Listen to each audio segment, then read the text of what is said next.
All right, guys, pardon us while we fight these black flies. They should have been gone by now, but they're still here. Poor Diane's getting eaten alive. Anyways, we're out here. We're doing a consult this evening on a piece of property for a customer, and this is going to be one of the most diverse habitats I've been in as far as feeding your deer.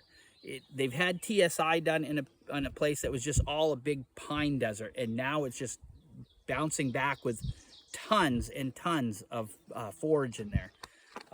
But what I wanted to show you is this old cattle pasture that's kind of grown over, and this is red osier dogwood right here. And if Diane comes in, she's going to see every one of these tips and all these little branches have all been bitten off by the deer. They love red osier dogwood. It's really easy to grow.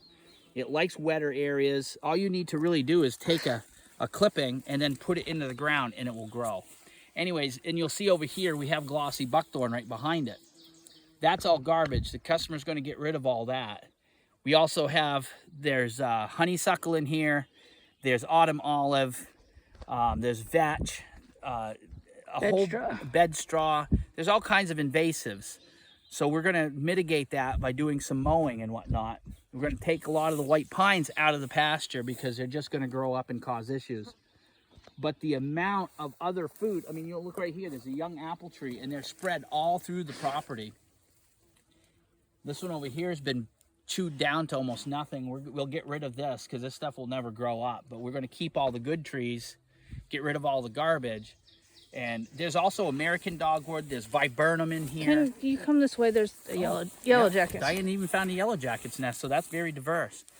Anyways, so if your property does not look like this, it's not got all this diversity in it, and it's just a big desert of mature white pine or any hemlock, any of that kind of stuff, and you can see 50 to 100 yards through it, you need to cut it, you need to open it up, because this is what you need to feed your deer. The deer are going to spend most of their time in areas this wild food and not in your food plots. They're only going to spend maybe 5 to 10% of their time feeding in your food plots. So we're going to add 2 food plots to this property, and that will make this just overall just the most well-rounded property there is. It's just a really great place. So hopefully you guys can get this same kind of growth in your property with a little bit of elbow grease.